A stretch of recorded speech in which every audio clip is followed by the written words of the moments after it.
Sur l'avenue qui relie Bruges à Blanquefort. Et ce 10 juillet 2013, nous voyons au pied des arbres rhinocéros. Ici une femelle, celle qui est à côté, une petite, est déjà morte. Elle a déjà pondu dans le terreau. Au pied de ce chêne, un Lucanus cervus mort. En fait, je l'avais vu là-bas, là, dans l'allée.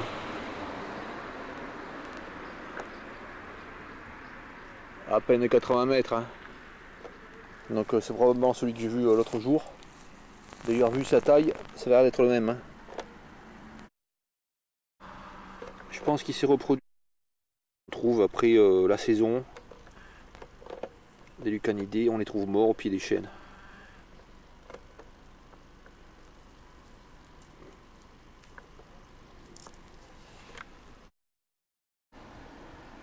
D'exuvie, d'insectes, je vais voir ce que c'est de près. Vide d'un insecte qui est sorti. Je me demande ce que c'est. Je me demande ce que c'est.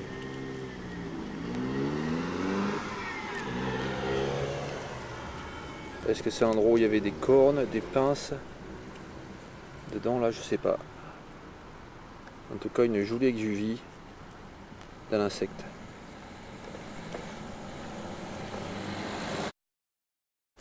Un énorme, mais vraiment énorme rhinocéros. Et là, oh, ah mince, il est tombé tout seul, j'ai rien fait. Un énorme rhinocéros.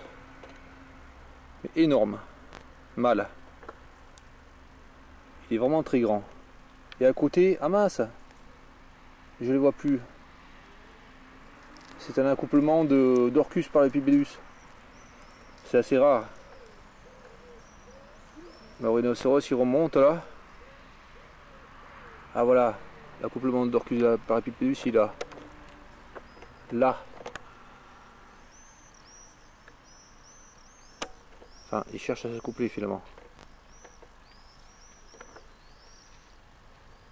Voilà.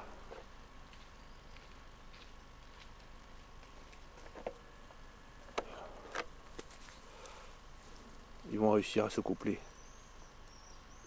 Ça va pas tarder.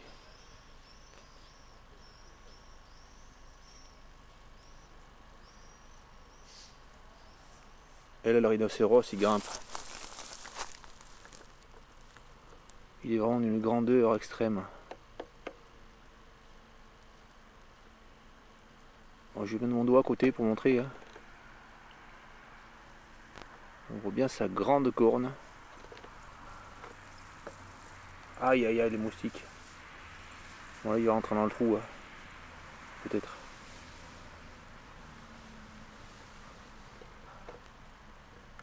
Bon, je vais montrer mon doigt à côté. La taille qu'il a. Voilà, il est grand.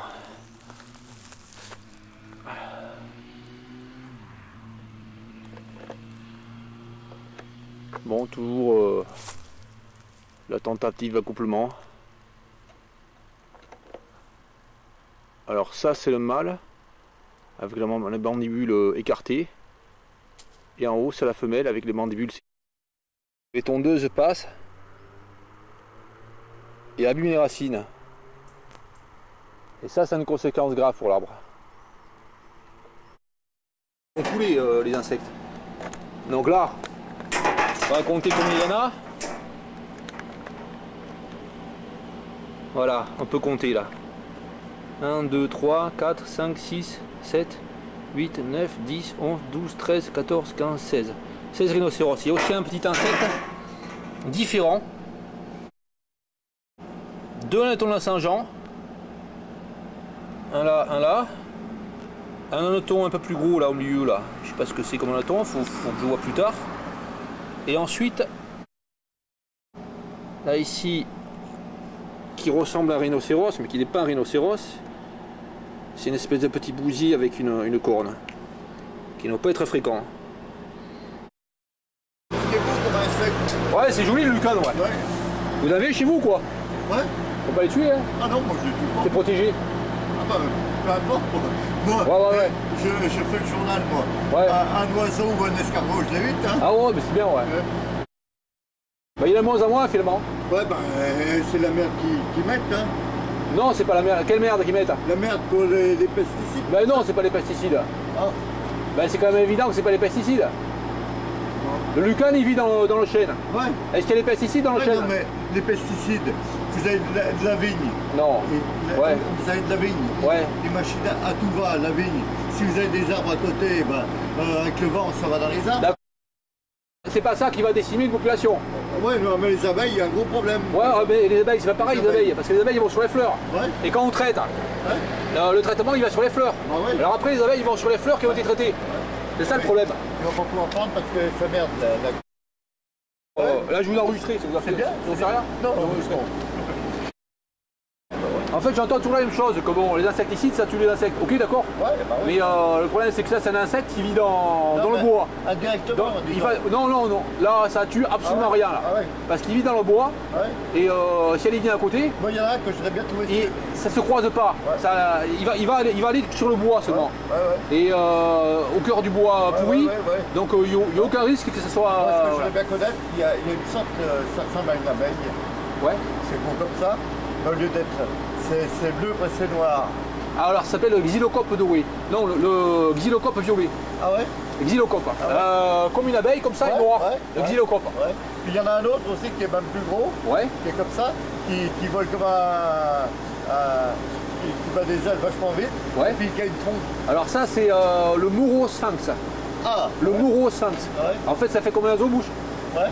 Alors le plus courant, c'est le mourosphinx. Ah ouais. Mais il y en a plusieurs. Il y a le sphinx. Vous êtes vachement intéressé par ça. Il y a le sphinx. Ouais, mais je connais tout. Moi, salut. Alors, vous voyez, quand j'entends l'émission la radio, souvent, sur les insectes, mais le spécialiste qui t'a invité, la radio, moi, je connais plus que lui. Ouais, bah ouais. Les gamins, ils disent des conneries. Ouais, les mecs, ils connaissent pas bien. Il n'y en a pas beaucoup qui connaissent. Non, bah, chacun son. Alors, le mourosphinx, oui, c'est un sphinginé, la famille des sphinx. Ouais, c'est beau, hein. Et c'est un papillon de nuit. C'est un papillon de nuit, finalement. Ouais, mais il vit. Mais qui vit le jour. Ouais. Voilà. Et il y en a des gros comme ça, avec une trompe. Ouais. C'est super beau. Ouais. Après, il y a une raie noire, une raie noire et une raie marron. Ouais, c'est ça. Voilà. Ouais. Et celui-là, on peut le voir en été aussi, en hiver. On peut le voir en hiver aussi, celui-là. Ouais. Toute l'année, on peut le voir. Voilà. Bon, il y a plein d'insectes intéressants. Hein.